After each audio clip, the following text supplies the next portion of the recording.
প্রিয় নবম শ্রেণীর শিক্ষার্থী বন্ধুরা, আশা করি তোমরা ভালো আছো। তো আজকে আমরা এই ভিডিওতে আলোচনা করব প্রথম পর্যায়ক্রমিক মূল্যায়ন 2024 নবম শ্রেণী ভূগোল। পূর্ণমান তোমাদের 40, সময় থাকবে তোমাদের 1 ঘন্টা 30 মিনিট। তো দেখো সিলেবাসটা তোমরা দেখে নাও। তোমাদের সিলেবাসের মধ্যে থাকছে প্রথম অধ্যায় গ্রহরূপে পৃথিবী, দ্বিতীয় অধ্যায় পৃথিবীর গতিসমূহ, আর সপ্তম অধ্যায় থাকছে তোমাদের ভারতের সম্পদ। তো কথা না বলি ভিডিওটি শুরু করা যাক। দেখো বিভাগ কতে তোমাদের 7টি এমসিকিউ থাকবে। প্রথম প্রশ্ন, পৃথিবীর গোলাকৃতির সাম্প্রতিক প্রমাণ হলো। প্রথমে দেওয়া আছে নাবিকদের পৃথিবীর পরিক্রমণ, কৃত্রিম উপগ্রহ চিত্র, সমুদ্রের জাহাজ অদৃশ্য হয়ে যাওয়া, চাঁদের উপর পৃথিবীর গোলাকার ছায়া। তো যেটা সাম্প্রতিকতম প্রমাণ সেটা হলো কি কৃত্রিম উপগ্রহ। কৃত্রিম উপগ্রহের সাহায্যে পৃথিবীর গোলাকৃতির প্রমাণ পাওয়া যায়। তারপরে দেখো 2 নম্বর প্রশ্ন কি বলা আছে, যে পৃথিবীর নিরক্ষীয় পরিধি ও মেরু পরিধির ব্যবধান হলো 30 কিমি, 70 কিমি, 43 কিমি, 170 কিমি। তো এখানে সঠিক উত্তর হয়ে যাবে তোমাদের 43 কিমি।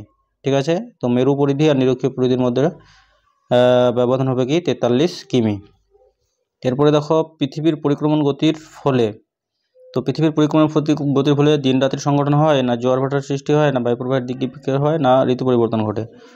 তো পরিক্রমণ গতির ফলে কি হয়, ঋতু পরিবর্তন ঘটে। আর দিন রাত্রির সংঘটন হয় কিসের জন্য, তোমরা ওটা জানো, দিন রাত্রির সংঘটন হয় তোমাদের আবর্তন গতির জন্য। তারপরে দেখো কোন দেশটিতে সবচেয়ে বেশি প্রমাণ দ্রাঘিমা রয়েছে, রাশিয়া, ব্রাজিল, কানাডা, চীন। তো এই 4টি দেশের মধ্যে সবচেয়ে বেশি প্রমাণ দ্রাঘিমা রয়েছে রাশিয়াতে। দেখো সম্পদের কার্যকারিতা, তো সম্পদের কার্যকারিতা স্থিতিশীল, না গতিশীল, না নিরপেক্ষ, না ক্রম হ্রাসমান। তো সম্পদের কার্যকারিতা সবসময় কিন্তু গতিশীল। দেখো সব থেকে উৎকৃষ্ট লৌহ আকরিক হলো, প্রথমে দেওয়া আছে হেমাটাইট, ম্যাগনেটাইট, টেকোনাইট, সিডেরাইট। তো তোমরা জানো সব থেকে উৎকৃষ্ট লৌহ আকরিক হলো কি ম্যাগনেটাইট। তারপরে দেখো ভারতের বৃহত্তম তৈল শোধনাগার কি দেওয়া আছে, যে কোয়ালি, ডিগবয়, জামনগর, বারাউনি। তো ভারতের বৃহত্তম তৈল শোধনাগার হয়ে যাবে কি জামনগর। তারপরে দেখো বিভাগ খ, সত্য মিথ্যা লেখো। দেখো প্রথম প্রশ্নটি দেওয়া আছে, বেডফোর্ড লেভেল পরীক্ষা করা হয় 1875 খ্রিস্টাব্দে। তো এটা সত্য না মিথ্যা? অবশ্যই এটা মিথ্যা হবে, কেননা বেডফোর্ড লেভেল যে পরীক্ষাটা হয় সেটা হয় 1870 সালে।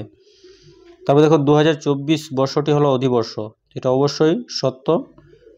বর্তমানে যে 2024 সালটি চলতেছে এটা কিন্তু একটি অধিবর্ষ বছর। তারপর শূন্যস্থান পূরণ করো। সৌরদিন ও নক্ষত্র দিনের মধ্যে সময়ের ব্যবধান, তো সঠিক উত্তর হয়ে যাবে 3 মিনিট 56 সেকেন্ড।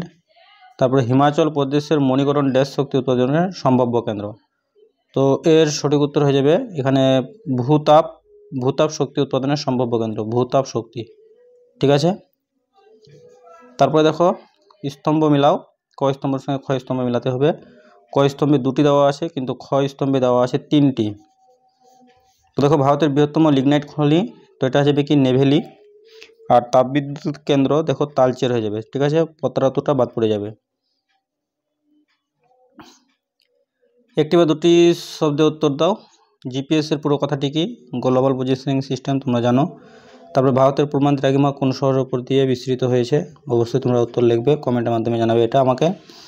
তারপরে দেখো পৃথিবীর আকার পৃথিবীর মতো কিভাবে লেখো। পৃথিবীর আকার পৃথিবীর মতো বা পৃথিবীকে যে জিওড বলা হয় সেটাই তোমাদের লিখতে হবে। পৃথিবী পৃষ্ঠকে সমতল মনে হয় কেন, অধিবর্ষ বা লিপিয়ার কি, অপসুর বা অনুসুর অবস্থান বলতে কি বোঝায়। তারপরে তোমাদের দেওয়া আছে যে অচিরাচরিত শক্তি কাকে বলে অথবা ওটেক কি। বিভাগ ঘতে দেখো নিচের প্রশ্নগুলির উত্তর দাও। সৌরজগতের অন্তর্ভাগের গ্রহ আর বহির্ভাগের গ্রহের মধ্যে পার্থক্য লেখো, অথবা তোমরা বুধ সূর্যের নিকটতম গ্রহ হলেও শুক্র গ্রহের উষ্ণতা সবচেয়ে বেশি কেন। তারপরে উত্তর গোলার্ধে শীতকাল কেন উত্তর গোলার্ধে গ্রীষ্মকাল অপেক্ষা কম স্থায়ী হয়। উত্তর গোলার্ধের শীতকাল কেন উত্তর গোলার্ধের গ্রীষ্মকাল অপেক্ষা কম স্থায়ী হয়। তারপরে রবিমাগ অনুসারে সূর্যের আপাত বার্ষিক স্থান পরিবর্তন আলোচনা করো। তারপরে গচ্ছিত সম্পদ ও প্রবাহমান সম্পদের মধ্যে পার্থক্য লেখো, অথবা লোহার পরিমাণের উপর ভিত্তি করে লৌহ আকরিকের শ্রেণীবিভাগ করো ও তাদের বৈশিষ্ট্যগুলি লেখো। তারপর দেখো উমতে যে কোনো একটি প্রশ্নের উত্তর দাও, 5 মার্কের প্রশ্ন। পৃথিবীর আবর্তন গতির সপক্ষে 5টি প্রমাণ যুক্তি সহ আলোচনা করো, মোস্ট ইম্পর্ট্যান্ট, প্রত্যেকটা স্কুলে তোমরা এই প্রশ্নটা কিন্তু কমন পাবে। তারপরে দেখো কয়লার প্রধান আকরিকগুলি লেখো, ভারতের 3টি খনিজ তেল উত্তোলন অঞ্চলের সংক্ষিপ্ত পরিচয় দাও। তারপরে বিভাগ তোমাদের চতে 5টি মানচিত্র করতে হবে।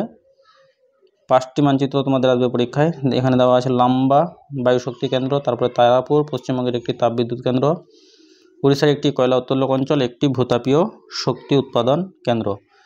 তো প্রিয় শিক্ষার্থী বন্ধুরা, ভিডিওটি ছিল এই পর্যন্তই। ধন্যবাদ।